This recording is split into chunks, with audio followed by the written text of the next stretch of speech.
Olá, pessoal, muito bom dia. Pessoal da FM Cultura, sabadão, estamos com mais uma edição do nosso Pensando Bem, aqui na 107.7, junto com professores Juremir Machado da Silva, Luiz Augusto Fischer. Tudo bem, professor Fischer? Tudo sereno. Tivemos sua ausência na última edição, mas... Pois é. Compromisso. Fez falta. Foi duro. Fez falta como vai fazer falta o Luiz Soares no Grêmio. Nós reduzimos o programa, ficou 10 minutos em silêncio, que era a parte reservada.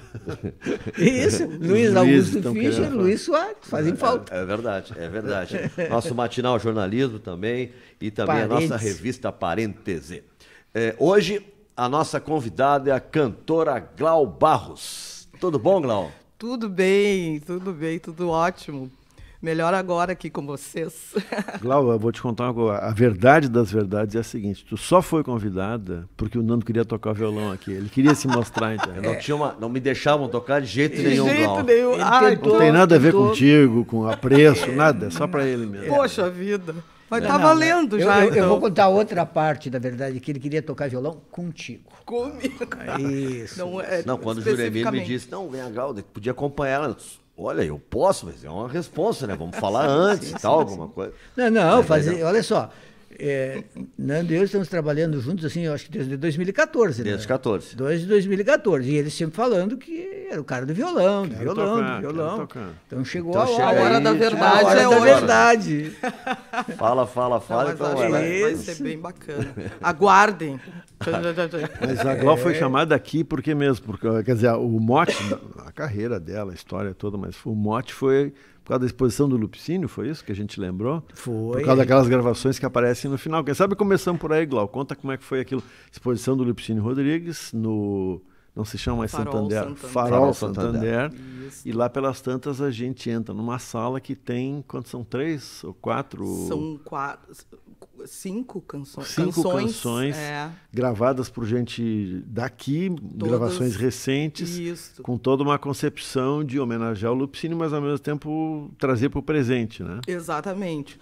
Então, é uma belíssima exposição e esses clipes, as protagonistas são mulheres negras, né, cantando as músicas do Lupicínio.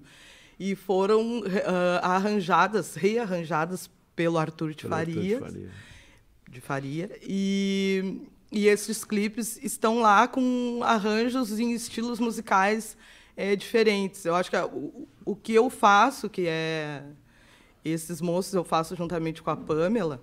A gente divide a música. Pamela Amaro. E Nervos Jazz. Ele tem um arranjo... É o Celso Dias, empresário da meu ponto. Glau. Isso. Empresário e conge. Nervos Jazz. Nervos Jazz. Você sabe o que é ter um amor, meu senhor. Olha aí. Isso, Lupicínio é bom demais, né? Nossa Senhora. Eu estou furioso com o Arthur de Faria. Por quê? Eu fiz algumas biografias, eu pretendia fazer a biografia do Lupicínio. Aliás, é a única que eu gostaria de ter feito. E aí ele fez. E fez bem feito, então agora não adianta mais. Agora tem que brigar com ele. Mas, Ló, me conta uma coisa, uma pergunta assim que hoje em dia está muito na moda, essa coisa de tu botar em primeiro lugar na apreciação da obra de um artista a tua visão ideológica, as tuas restrições e tal. E o Lupicínio era claramente um sujeito, como dizer delicadamente, machista, enfim, um homem do seu tempo, né? Um homem do seu tempo. E como é que foi para ti, ou para a Pamela, de repente, até, não sei se você chegaram a conversar sobre isso? A gente até conversou em termos de como a gente ia interpretar, né? Se a gente ia mudar alguma parte da letra, enfim. Nessa especificamente não tinha muito não havia esse viés, né? Uhum. Mas eu sei de uma interpretação que foi adaptada lá no final, que na verdade, assim como a exposição e assim quando a gente retrata uma pessoa, um tempo, a gente tem que retratar o que acontece naquele tempo, né? Então eu sou da opinião de que a gente não muda. A gente pode, em cima do que está sendo visto ou ouvido, fazer um debate sobre aquilo, né? Fazer um paralelo dos tempos atuais. Olha, neste tempo era isso que acontecia, mas como é que a gente... Eu acho que só a questão de trazer para a cena mulheres cantando este som, né? Isto já traz... Olha, vamos ver na visão dessas mulheres, e mulheres, né, negras também, eu acho que já traz uma inovação, já traz algo a se pensar. Né? Eu achei muito, sempre, claro, pertinente, ainda mais que é um artista que eu conheci através da minha família, mais precisamente do meu pai, que cantava Cadeira Vazia, era a música preferida. Teu pai faleceu há pouco tempo. Faleceu há pouco tempo, 18 de abril a gente perdeu Cidade, que era nome, não era apelido, né? Nilson Cidade de Souza. Então, agora fiquei curioso, por que é Cidade? Era nome dele? É o nome, inclusive a gente tem o Jorge Cidade, né, que é do Produto Nacional, que tem o mesmo nome, a gente está há horas tentando ver se temos mas é nome de família. Nome de família. O cara do esporte, aquele gremista lá, não é Cidade também? César Cidade Dias. César Cidade Dias. César Cidade nome Dias. também. É nome também. É nome? A gente falava e as pessoas pensam que é atriz, cantora, natural de Gravataí, né? Natural de Porto Alegre, mas... Morando em Gravataí. Aí faz assim, uns 12, 13 anos, mais do que isso, eu fui com a Cláudia ver um show ali naquele Teatro da República, Álvaro Moreira. Está fechado. Túlio Piva, né? Isso. E eu não conhecia a Glau, ela estava cantando lá. Eu ouvi e me apaixonei pela Glau cantando. E quando eu fiz 50 anos, fizemos uma festa grande. Acho que foi a única festa realmente que eu fiz, assim, empenhado em fazer uma festa. E a Glau cantou na festa. E aí, arrasou? Arrasou. O Ney Lisboa também ia cantar. Ele foi lá com o violão dele, mas o Ney, ele é tão introspectivo que ele entrou e saiu e não cantou. Eu também fiquei 5 horas, mas vai cantar ou não vai cantar? A gente vai fazer que nem o Nando. Se recolhe, entendeu? E só acompanha. Mas aí tudo isso para dizer o seguinte, aí eu gostei, eu me apaixonei tanto pela Glau cantando, que um dia eu falei para o Celso Dias, vamos ali no Fonfon que a Glau vai cantar lá. O Celso estava indo para qualquer lado. Tão mais do que eu, casou com ela. Um resumo rápido. O Celso até aí era um inocente, então não sabia nada sobre... Foi lá, se apaixonou, foi casou. Uma espécie de cupido na história. E ela mudou a vida dele, o que é ótimo. Padrinho? Tu é o padrinho da história toda. Eu sou o padrinho desse casamento. O casamento ainda não saiu, mas quando sair, ó... Já temos... Celso, eu senti um toque de cobrança no ar aqui. Ainda não saiu, eu senti ainda não saiu. Ao vivo. Bola nas costas, só nas costas. Exatamente. Aqui, né? E se eu tivesse escrito a biografia do Lupicínio, o título ia ser O Gênio da Raça. O Lupicínio realmente é o nosso grande gênio.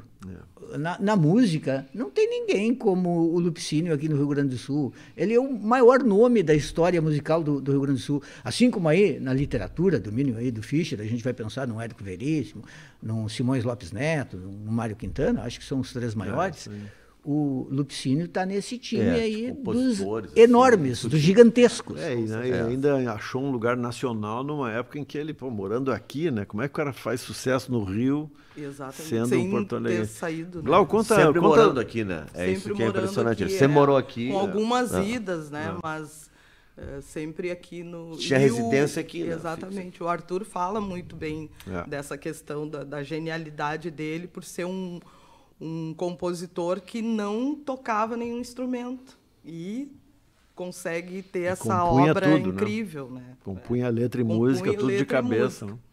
Exatamente. Tem essa coisa, né? Esse dia eu estava conversando também sobre esse assunto, que o Érico nunca saiu daqui, podia ter saído. O Mário Quintana nunca saiu daqui para morar, podia ter saído. O Luiz Fernando Veríssimo podia ter saído daqui e não saiu. O Moacir Scler, quer dizer, digamos, esses caras que têm carreira grande, assim, notável, né? Sim. Tem um problema no Rio Grande do Sul com isso. Clau, eu queria te perguntar da tua história, então, em Porto Alegre. Tu nasceu aonde? Em que região da cidade? Como é que era a tua cidade de menina? Eu nasci em Porto Alegre, mas meus pais, toda a minha família é de Gravataí. Só nasci no Conceição, Hospital Conceição, e imediatamente fui criada e moro lá até hoje, né? no mesmo lugar. Que as Olha pessoas, só. às vezes, os ex-colegas e pessoal que não vê há tempo, onde é que tu mora hoje? Eu assim, no mesmo lugar onde morava, perto da escola ali onde eu estudei a vida toda. E moro no lugar ali onde moravam o meu pai, onde mora a minha mãe. A gente mora num sobrado, onde que eu moro em cima. E moro lá com as minhas filhas, crio as minhas filhas lá também, ali na comunidade. E agora, Glauco, tu tivesse assim uma época em que me parece que tu estavas mais focada numa carreira de atriz. E depois, em certo momento, tu disseste, não, eu vou cantar. Como é que foi isso? Como é que foi encontrar fazer essa escolha?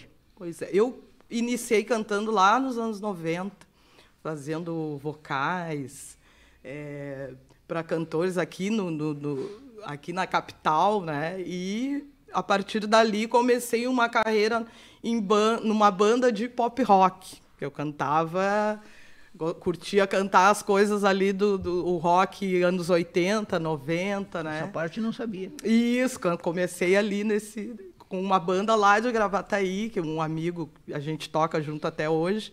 Ele é compositor também e me convidou para ser a vocalista da banda que ele estava montando com músicas dele, além de cover, né? De cover, mas ali a gente não era só pop rock, era bem MPB, né? Ali eu conheci muito, eu estava iniciando ali, eu conheci muito Milton, a cena do Clube da Esquina, que eu conhecia pouco, conhecia mais as coisas mais midiáticas, vamos dizer assim, né?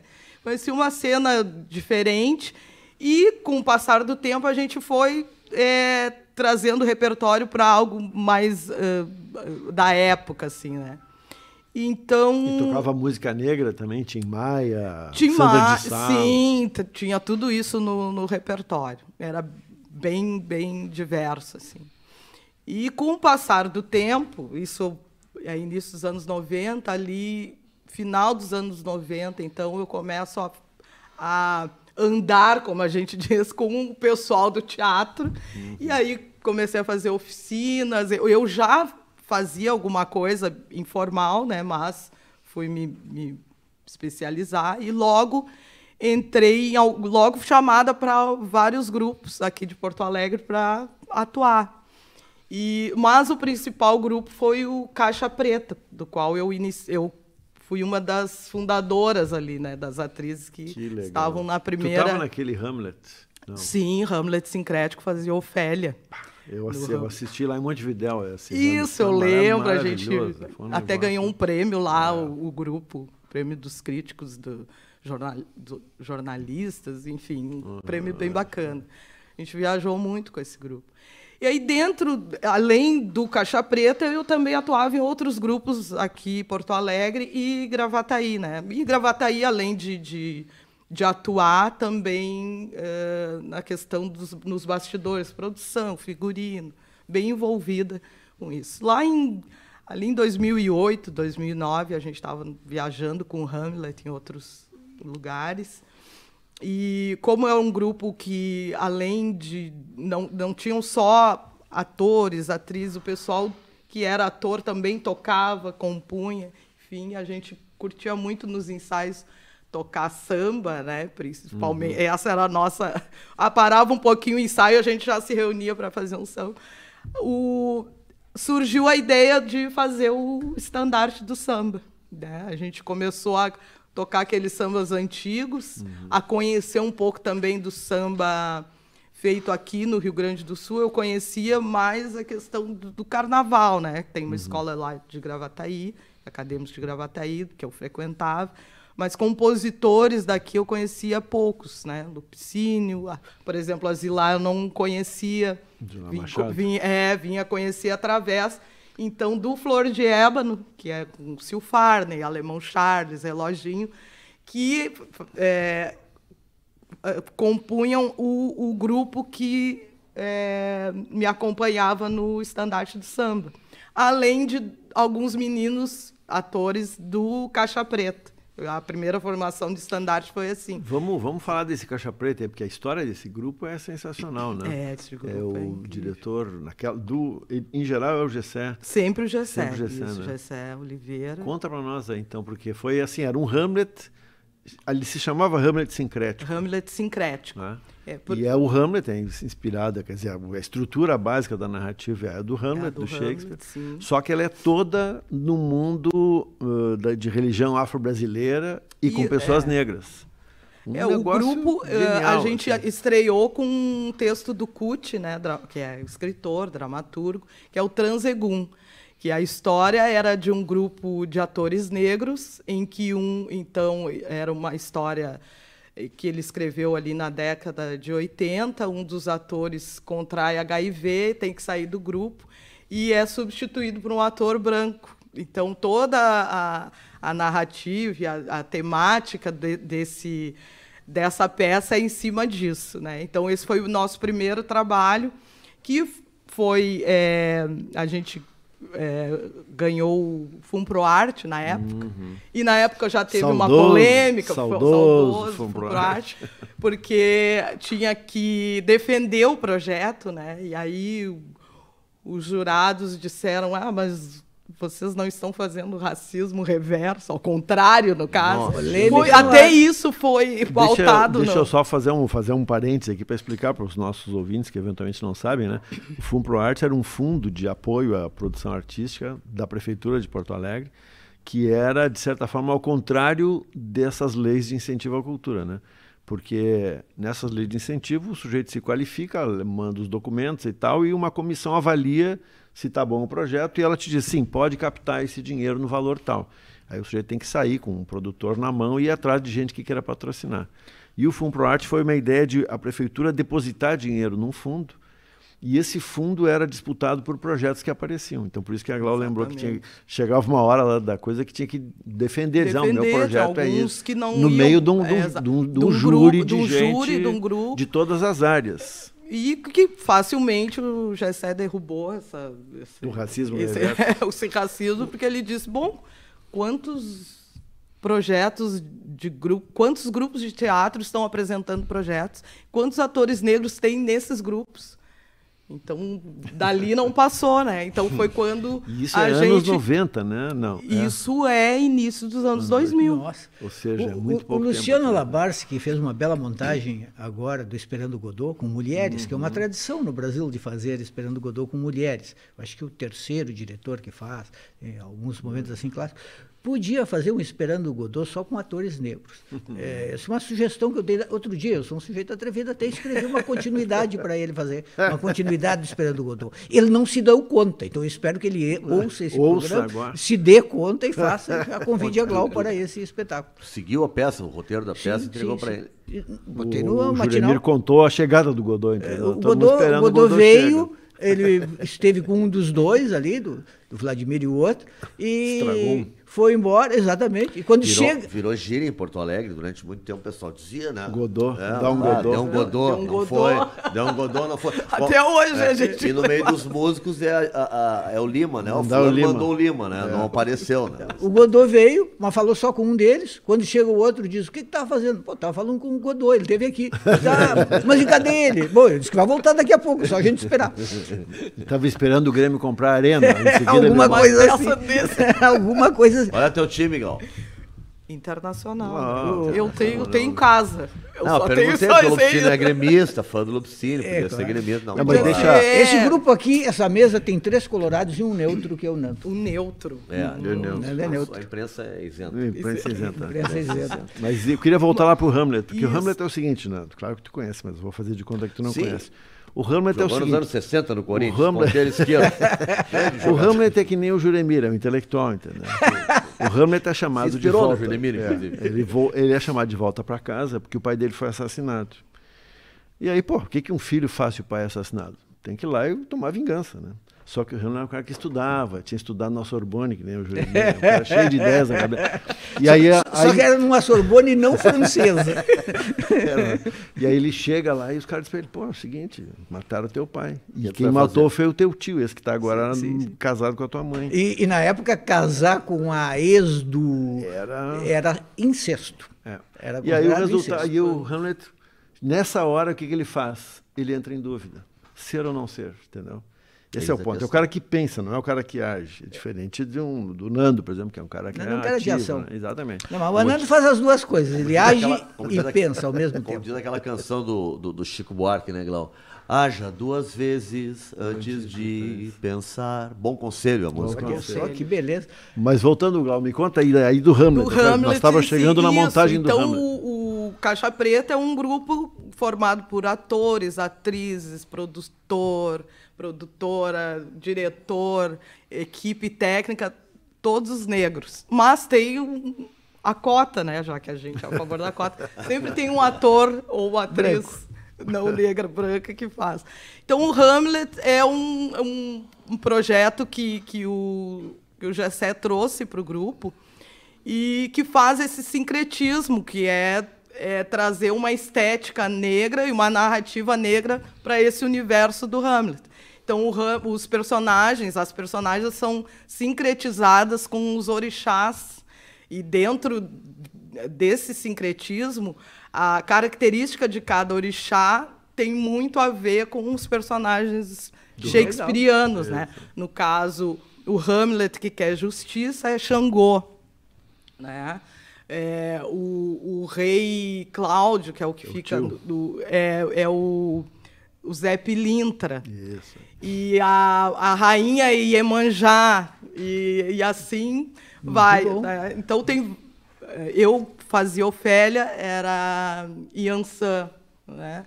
O Laerte era Ogum, que é o Laerte era o que vai para a guerra, isso, que volta. Né? E o Polônio, ele meio que subverte ali a ordem das coisas. Ele era um babalorixá que virou um pastor evangélico. Então, essa quebra essa quebra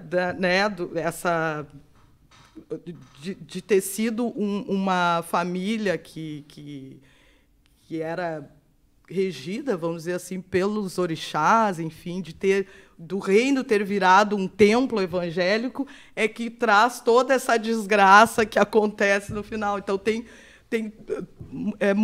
as pessoas ficam realmente impactadas, porque tudo casa muito bem. A Record não estava aqui ainda, mas vocês não iam ser convidados lá. Isso tem no YouTube, né? Aquela montagem que vocês fizeram no São Pedro, ela tem no YouTube. Tem, né? Foi no São Pedro, né? Foi no Hospital São Pedro. Ele era todo utilizado. Num prédio abandonado, isso. Uma coisa assim, né? É que o último prédio, aqueles prédios antigos, o último, foi destinado para alguns grupos de teatro serem residentes lá. E o Caixa Preta foi um deles.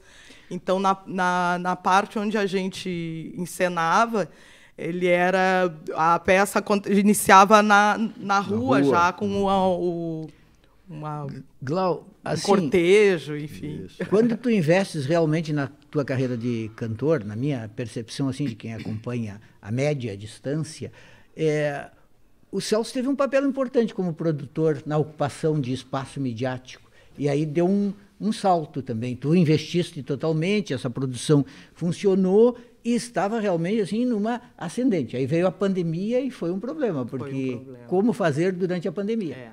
Isso foi complicado, porque a gente tinha recém lançado o Brasil Quilombo, né, que é o meu primeiro disco solo, né? Enfim, e foi 2019, 2020 veio a pandemia. Então, tudo que a gente tinha planejado para o disco, né? Viagens, levar para o interior, depois para outros estados, acabou tendo que ser guardado esses planos, né? Agora, aos poucos, a gente vem tentando fazer alguma coisa. Editais, né? Os editais que saíram, os da Lei Aldir Blanc, agora vai sair novamente, a gente vai tentar alguns desses mecanismos para tentar levar o trabalho Não há uma adiante. indústria musical no Rio Grande do Sul, né? Uma indústria de entretenimento.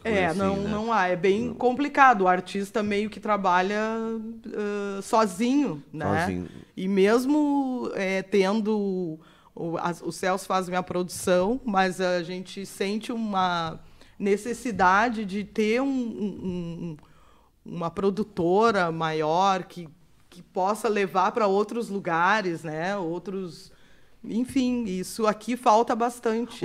É uma preocupação grande entre nós, assim, artistas. Até os espaços públicos em termos de teatro, né? Tu falou aquele... o Teatro do Piva, tu falaste uma hora. Era o Piva, né? O Piva que está sendo refeito. Mas não era Teatro de Câmara antes? Teatro de Câmara, Túlio Piva. Exatamente. Eu lá nos anos 80 toquei no Teatro de Câmara.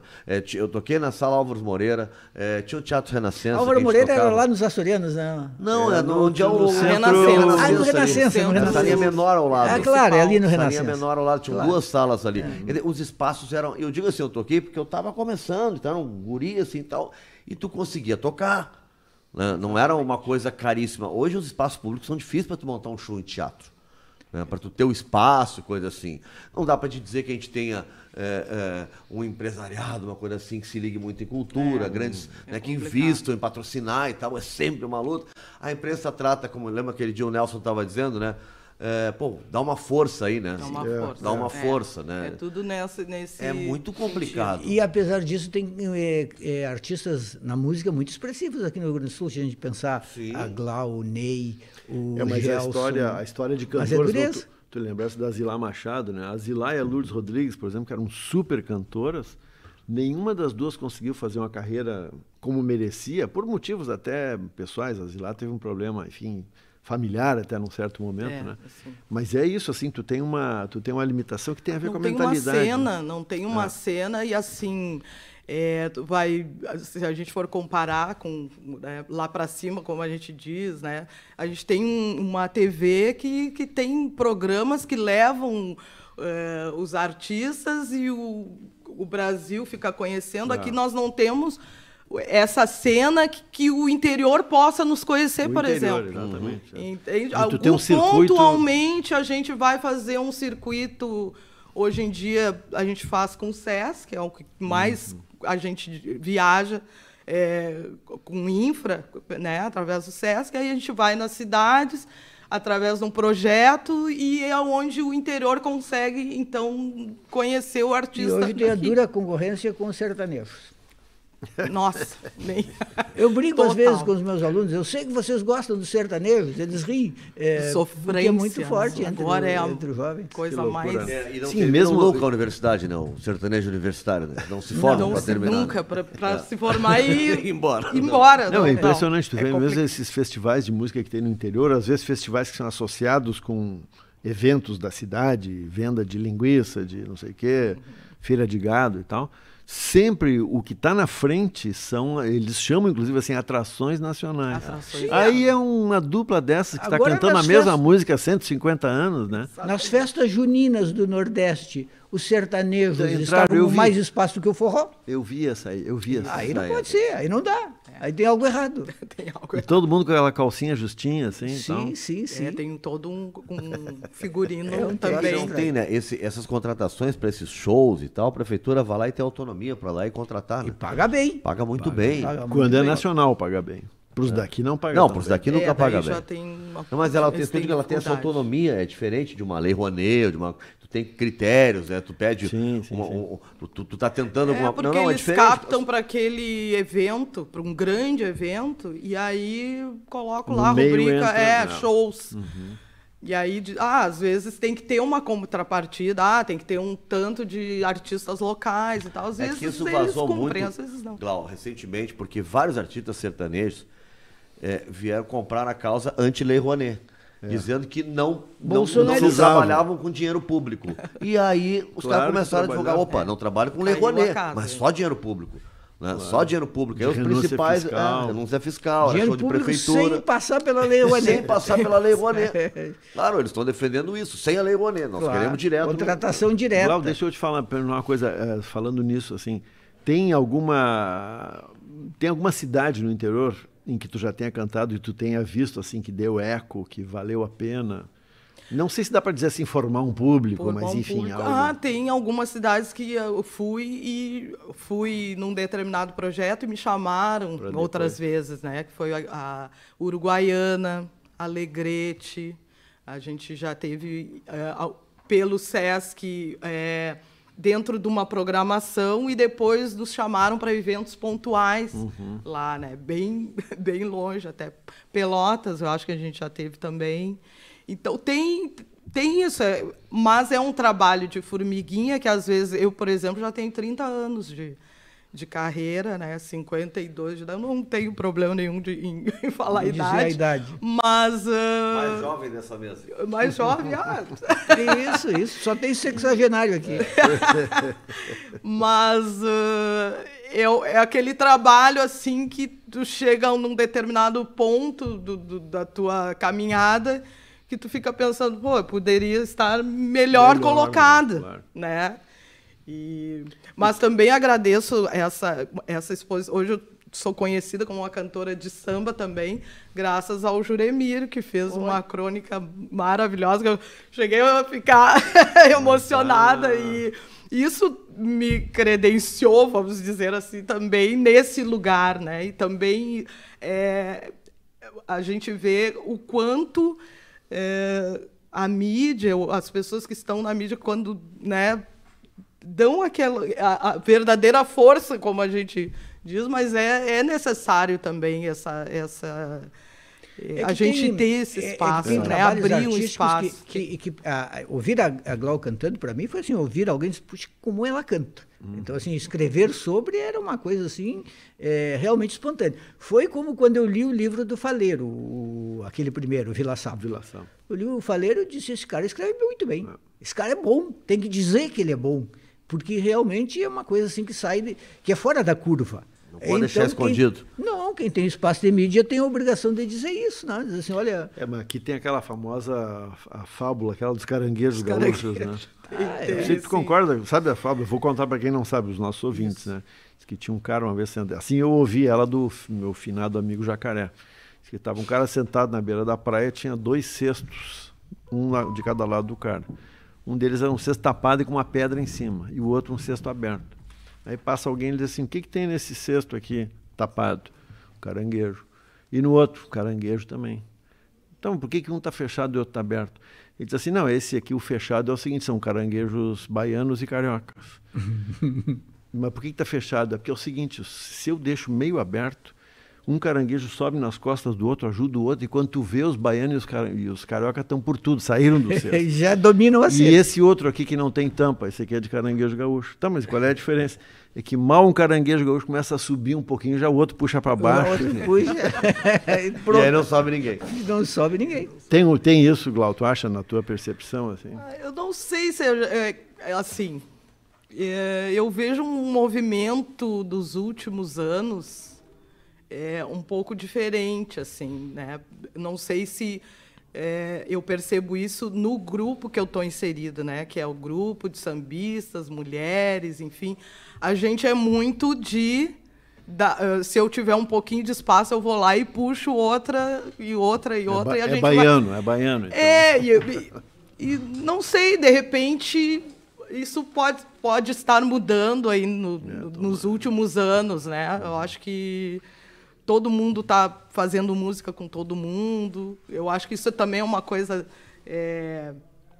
talvez muito de mulheres, ou talvez muito do nosso movimento enquanto negritude também, de termos pouco espaço e sabermos o quanto é difícil ter um pouco de visibilidade, e nesse sentido a gente se sente eu me sinto na obrigação de cantar, tanto que o Brasil Quilombo é um trabalho, eu não sou compositora, e são compositores daqui, tem compositoras mulheres, e nos shows eu vou trazendo outras também, né?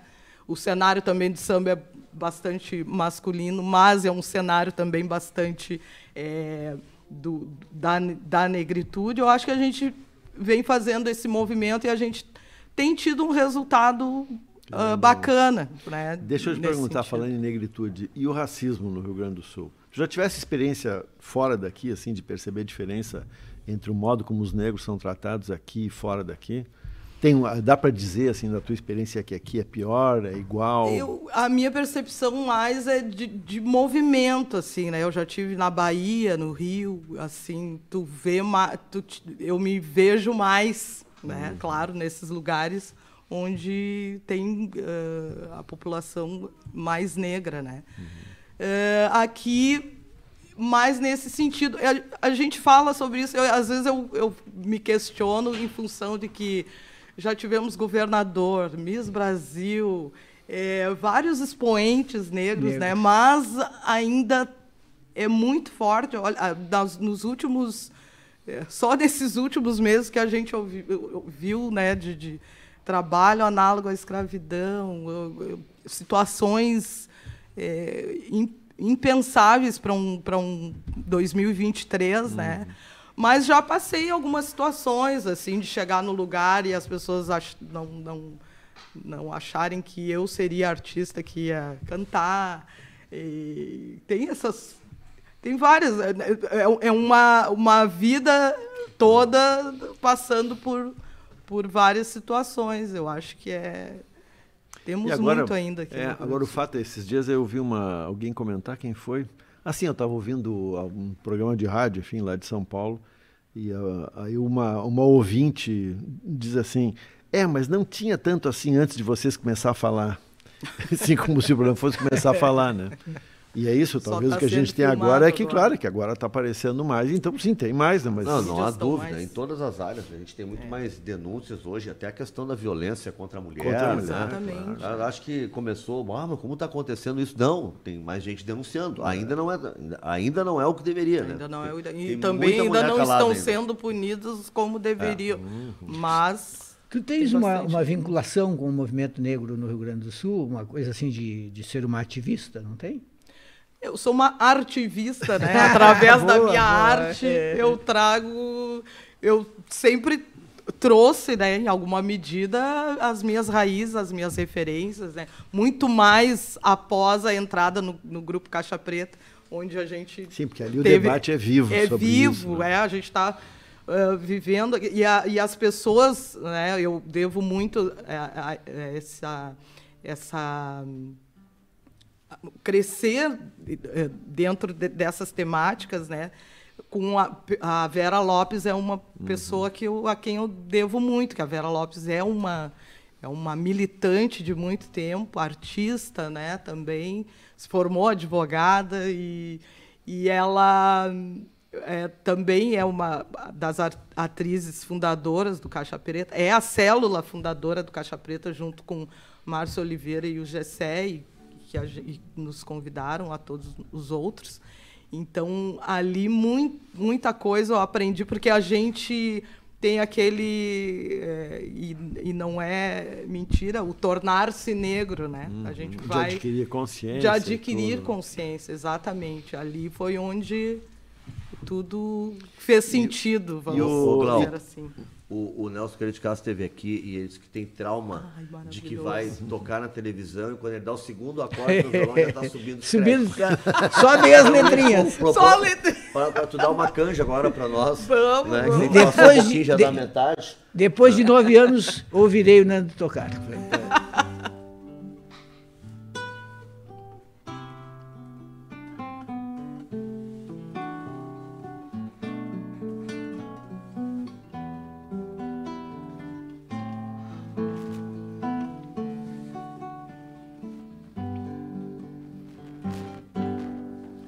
Felicidade foi-se embora e a saudade no meu peito ainda mora e é por isso que eu gosto lá de fora, porque sei que a falsidade não vigora. Felicidade foi-se embora e a saudade no meu peito ainda mora e é por isso que eu gosto lá de fora, porque sei que a falsidade não vigora. A minha casa fica lá de trás do mundo, onde eu vou em um segundo quando começo a cantar. Meu pensamento parece uma coisa à toa, mas como é que a gente voa quando começa a pensar? Felicidade foi-se embora e a saudade no meu peito ainda mora, e é por isso que eu gosto lá de fora, porque sei que a falsidade não vigora. Ah, que maravilha! Maravilha! Bom demais, né? Muito bom. Nossa. Até o Nando, vamos aplaudir até o Nando. Aplaudimos o Nando também, o Nando toca. Um dia nós vamos fazer um programa sobre a trajetória musical do Nando. O Nando teve várias atividades no mundo da música. É verdade. Além de tocar. Teve, não teve? Muitas, mas é verdade. Várias atividades. Ele fez, por exemplo, com grandes artistas aí, sabe o cara que fica lá, leva o violão, troca o violão, traz outros instrumentos. O Rhodes. Foi? Dava um bom dinheiro, professor. Nos anos 80 dava um bom dinheiro. Dava um bom dinheiro. Não. As pessoas têm trajetórias assim, não é nada retilíneo. É verdade. Não, é cheio. Ô, Glau, tem mais. Não nota, tem mais. Mais jovem curtindo samba hoje em dia. Eu noto isso. Eu identificado com a música brasileira, ouvindo mais música nacional. Né, música samba mesmo, eu vejo assim muito mais jovem, porque nos anos 80 era difícil tu achar, era a época do rock e tal, mas eu vejo mais juventude. Eu queria saber se tu nota isso nesse movimento de samba hoje. Exatamente. Mais galera jovem também participando. Exatamente. Nos anos 80 era bem o rock, né? Foi o boom ali do rock nacional, né? Muita coisa apareceu ali, coisa bacana, que até hoje tá. Domingo eu estava vendo o show dos Titãs, né? Sim. Que tiveram aqui, e aí já passa um filme na cabeça, muitas bandas, né, naquela época. E hoje eu participo de rodas de samba, e ultimamente, agora 2 semanas atrás, teve uma que é na rua, e tem muitos jovens curtindo, e eu canto alguma coisa de autoral, né, de sambas daqui, que não são muito os blockbusters do samba, mas canto muito o samba de raiz, né? Paulinho da Viola, Almir Guineto, Jovelina e tal. E o pessoal canta junto mesmo. Até publiquei nas minhas redes alguns vídeos, né, da roda, que é uma roda até que vai acontecer uma vez no mês na Casa de Cultura, ali na rua, gratuitamente. E o pessoal cantando, tanto que eu inicio o samba e deixo, e o pessoal vai... E uma roda bem eclética, tem muitos jovens, tem o pessoal da antiga e todo mundo convivendo ali super bem. E eu vejo que eu sinto isso, que o jovem está muito ligado no samba de raiz, né? E eu tenho o pagode também, né? O pagode, o samba romântico, que também leva muitos jovens, né, nos shows, mas que não deixam de curtir esse samba de raiz aí, que é o que trilhou a estrada. Tu disseste uma hora que em algum momento tu começasse a entrar em contato com sambas feitos aqui em Porto Alegre. Isso. Né? Quem eram os compositores? Que era de gente de escola? No estandarte do samba, eu vim conhecer a Dona Ilza Rocha, que é da Restinga, eu cantava um samba dela, a Zilá Machado, né? E a Zilá, no caso, eu tive o prazer de, no show, numa das edições no Teatro de Arena que a gente fez, ela foi, a Silvia Abreu era produtora dela, né? E levou ela no show, e também me produzia e já levou no show. Uma senhorinha já. Assim. Senhorinha, eu cantei o samba que é o Vem Devagar, que eu gravei no Brasil Quilombo, no CD, e ela ouviu, aí ela veio, cantou comigo o samba, depois ela cantou mais uns 2, 3 sambas e levantou a plateia, né? Então, a partir dali é que eu vi a necessidade de conhecer realmente quem são os nossos compositores, né? Além da Zilá, enfim, né? E aí trouxe para o disco. Hoje tem Pamela Amaro, tem Mamal de Castro, tem Guaíra Soares, tem Xande Si, são muitos compositores, né? O próprio... sim, Mestre Paraquedas, aí a gente falando, né? Mais antigo, falando um pouco da cena mais atual, né? Então, são muitos que a gente precisa trazer para a cena, né? Porque são ótimos compositores e estão aí produzindo e produzindo muito, né? A Pamela lançou há pouco tempo também um trabalho lindo, Sambas Avessas, e é isso. Mas isso que o Juremir fizesse de escrever, né, quando tu visse um show da Glau e tal, é um colunista que não escreve, não é um crítico musical, cultural, tu escreve sobre tudo, né? E aí tu tem a iniciativa de escrever sobre isso. A gente fala pouco da gente aqui, professor, sobre as nossas coisas. Eu vejo, por exemplo, em Salvador, tu vai, é coisa mais comum tu ligar as rádios de Salvador e tá tocando som local de Salvador. Né? E eles têm muita produção, a gente acha que lá só tem o axé, não, eles tocam de tudo lá, né? Tem muito hip hop, samba, exato. Tem tudo, e eles tocam, eles falam deles muito, e eu não vejo a gente falar de nós, na nossa mídia não fala deles, a gente tem artistas produzindo, coisas acontecendo, exatamente. E às vezes tu encontra um amigo, mas teve tal coisa, pô, eu não sabia. Acho que a gente não fala de nós. Realmente fazer isso foi a Ipanema, né? No bom tempo da Ipanema ali, que tu ligava, claro, tinha música do mundo inteiro, mas tu ouvia um Vitor Ramilo, um Ney Lisboa, ouvia ali. Se alguém tinha fazendo show, tu passava ali, eles vão estar falando. Tava falando. Exatamente. E TV também, né? A gente perdeu, teve. A TVE tem um pouco de força aí. Nós temos a TVE com a Fernanda. Locais onde a gente possa se inserir, né? Onde possa ter tem agora uma agenda musical, a FM Cultura, né, pauta muito, toca muito as nossas músicas. Sim, hoje é a FM Cultura, eu acho. É só aqui que toca. Que está muito boa. Não é por nós estarmos aqui falando na FM Cultura, mas é verdade. Não, hoje é só FM Cultura. O Nelson, quando esteve aqui, disse a mesma coisa, é só FM Cultura que toca. A TVE e FM Cultura. Quer saber da nossa agenda, do que está rolando de artistas... da cidade, a FM Cultura e Glauco, tu tens conseguido um bom espaço no Jornal do Almoço. Volta e meia, quando tu faz eles te chamam lá. Não, é verdade. Eles têm me chamado nos últimos tempos, têm aparecido na agenda. Enfim, é um destaque, é um espaço que a gente quer. Mas sempre se mantém essa sensação assim, de que a gente... tem que, sabe, que não é tão bom. Se eu consigo dar bom dia pro cara, ele não pode ser tão bom assim, né? O cara bom mesmo que ele tá muito longe daqui. O cara até me respondeu, não pode ser muito. Isso acontece na literatura, acontece na música. Se eu mandei o recado, o cara me respondeu, não pode ser grande coisa. O cara é muito bom aqui, diz, como que ele é muito bom aqui, tem que fazer sucesso lá fora.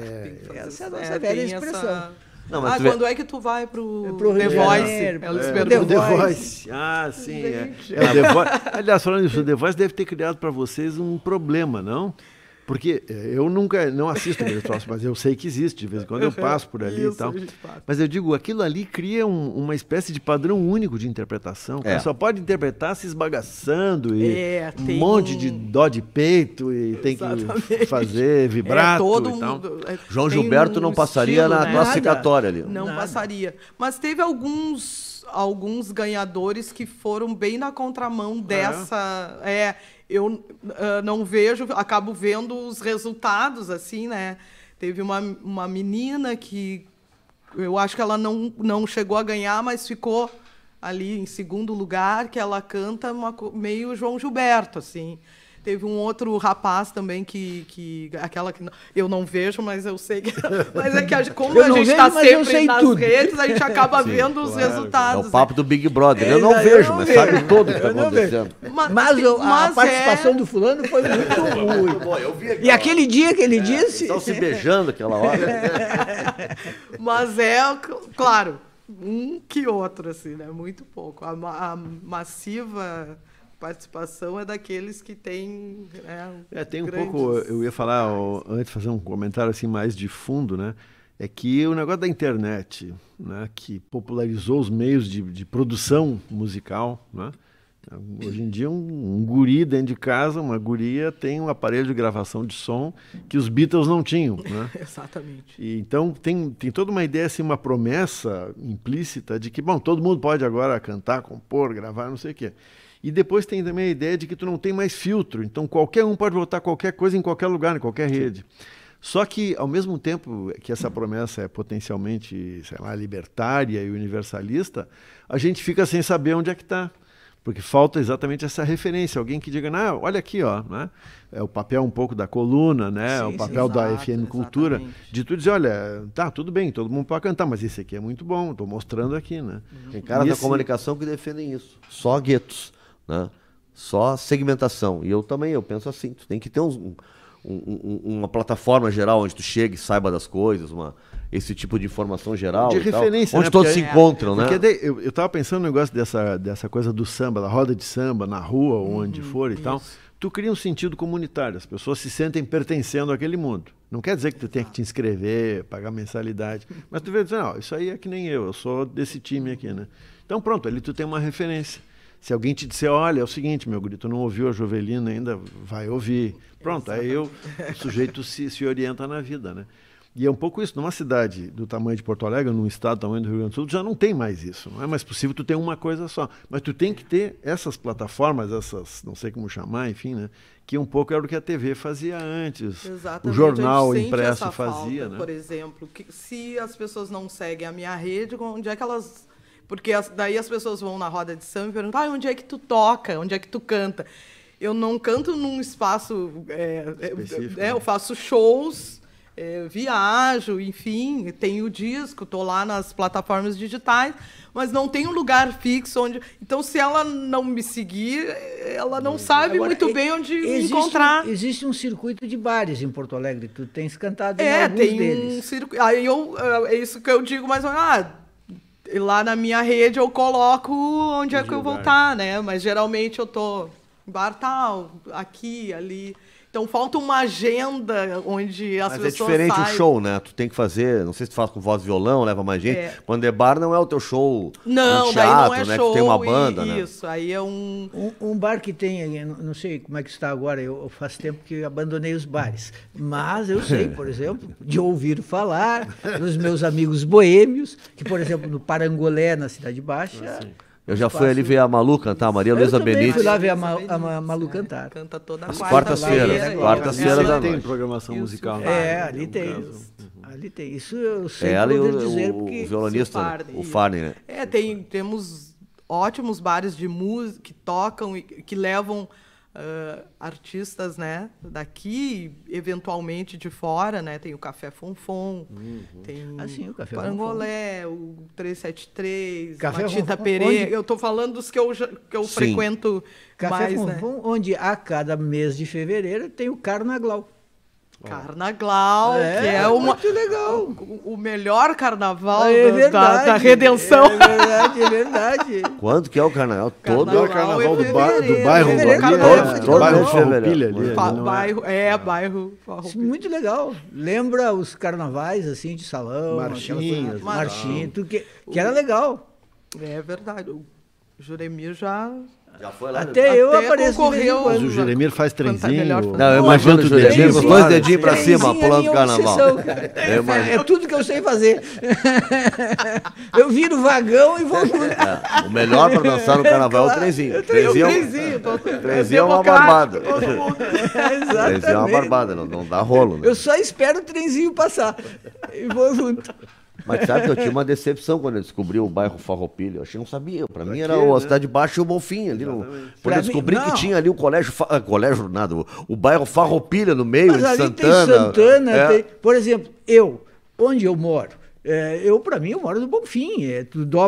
Tu vem caminhando pelo Oswaldo Aranha, dobra à direita, meia quadra na Ramiro. Para mim, aquilo ali é Bonfim. E o que é? Mas, oficialmente, é Santana. E de vez em quando dizem que é Rio Branco e outras vezes dizem que é Floresta. É uma confusão. Tu muda um númerozinho ali no CEP. É verdade. Muda tudo. Muda tudo. Para mim é tudo Grande Bonfim. Ali do viaduto da Silva Só, até a Sarmento Leite, Vasco da Gama, Ipiranga, tudo Bonfim. Para mim sempre foi a Cidade Baixa e o Bonfim. Quando eu descobri que no meio tinha o tal do Farroupilha, eu disse que nem o nome do parque, o nome da Redenção. Parque Farroupilha. Ninguém chama. Nunca vi ninguém chamar a Redenção de Parque. Nem ela se chama de Farroupilha. Ela se chama de Redenção. Podia ter um projeto ali para mudar o nome, né? Imagina se alguém diz assim, eu moro no bairro Farroupilha. Onde é que é isso? Perto do colégio, Farroupilha? Não, o colégio é muito mais famoso que o bairro. Ninguém sabe onde é o bairro. O colégio militar, então, é bairro Farroupilha. É bairro Farroupilha. E o nome Redenção, para não esquecer, o nome Redenção foi dado por causa de libertação de escravos em 1884. Claro. Era o Campo da Várzea, virou o Campo da Redenção. Aí, em 1935, para comemorar o centenário, aquela revolução da qual o Juremir tanto se orgulha. Exatamente. Eu sou um dos caras que mais elogia e fortalece o mito. De Parque Farroupilha. Conversa boa é assim, a gente nem vê o tempo passar.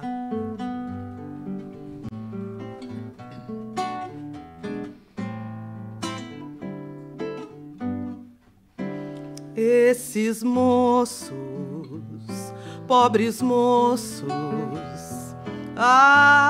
se soubessem o que eu sei, não amavam, não passavam aquilo que já passei por meus olhos, por meus sonhos, por meu sangue, tudo enfim é que peço a esses moços que acreditem em mim. Se eles julgam que há um lindo futuro, só o amor nesta vida conduz. Saibam que deixam o céu por ser escuro e vão ao inferno à procura de luz. Eu também tive nos meus belos dias essa mania e muito me custou, pois só as mágoas que eu trago hoje em dia e estas rugas que o amor me deixou. Esses moços, pobres moços, se soubessem o que eu sei. Bem nos créditos, bem nos créditos. Eu serei categórico. Essa é a mais bela letra já escrita por um gaúcho. É muito linda, né? É de uma sabedoria. E nós, sexagenários, sabemos o quanto a gente sabe e esses moços não sabem. E não adianta, obrigado. E não adianta contar para eles. Eu que agradeço. Fiquei feliz com essa... de estar aqui com vocês, cantar, falar um pouquinho sobre mim, sobre o nosso cenário aí da música, da arte. Muito obrigada. Imagino. Valeu, obrigado. Agradecemos, bom demais. Pensando bem aqui na FM Cultura, com o professor Fischer, Juremir Machado da Silva, volta na semana que vem, sempre com a parceria da nossa revista Parêntese e também do Matinal. Sábado que vem a gente se encontra aqui, sempre pensando bem, né? E bom final de semana para todo mundo. Valeu, tchau!